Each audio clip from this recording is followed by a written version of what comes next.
Now, for more on this, we're being joined by Mithali Nikor. She is an economist joining us from New Delhi. Now, thank you so much this morning joining us. Thanks a lot for having me. Thank you. Now, let me begin by asking you, will U.S. payrolls data support another jumbo-sized rate cut?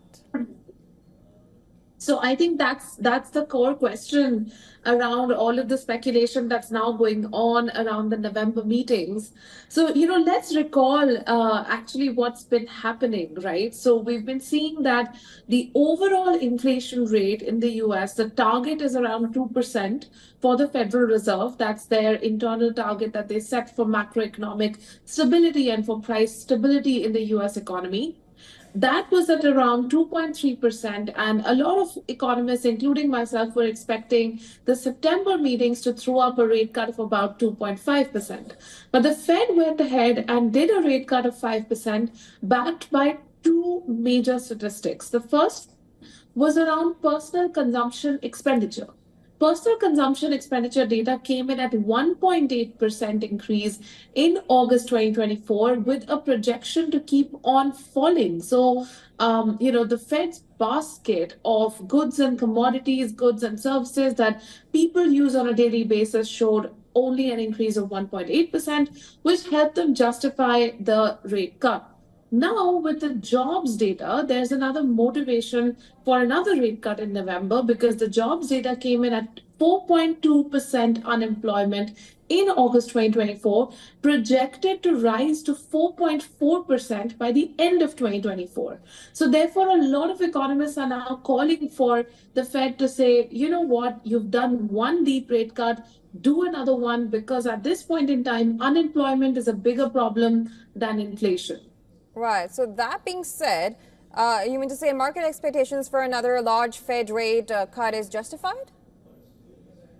So at this point in time, I would say that we should look at the trends and the way the winds are blowing. So if we look at the dissenting note, for example, that Michelle Bauman has released, she in fact advocated for a more muted 0.25% rate cut even in September, and continues to call on the fact that house prices are rising. It's not only about just goods and services, but housing and mortgage and rent.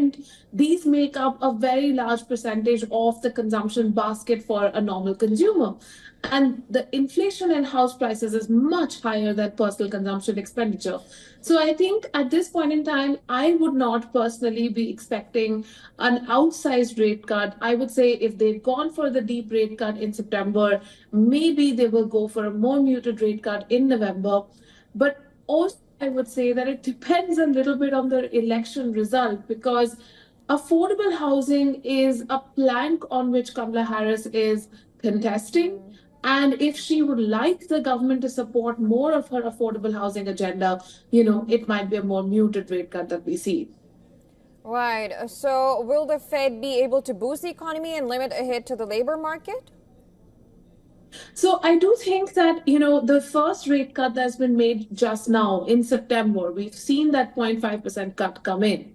And they're going to now get data over the next 2 months to see if this projected increase in unemployment rates, which I've mentioned will go to 4.4, can be stemmed and can be reversed in the next 2 months.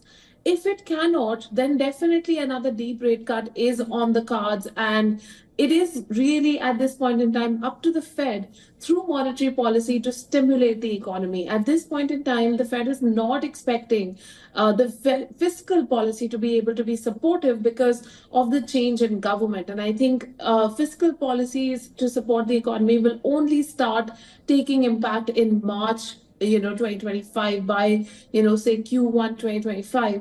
So in the next 6 months, Fed rate cuts can be expected. How deep they will be will depend on the September-October jobs data and the impact on housing prices. Right. And you mentioned the November elections as well. So the Fed is being criticized for its big cut so close to an election. What is your take on this? I don't think that's quite fair to criticize the Fed at this point in time for deep rate cuts close to the election. They are not basing their decisions, and they've said this 100 times, that they're not basing the decisions of rate cuts or rate increases on the election cycle, but rather on the health of the economy.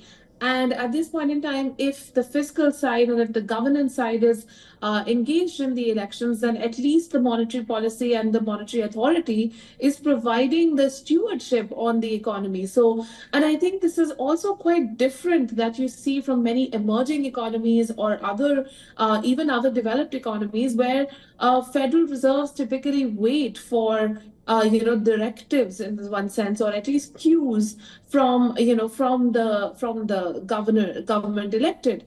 But I think it shows the independence of the Fed, and I think we should laud that. All right, that was Mitali Nikor joining us thank you so much for joining us with your insights. Thank you.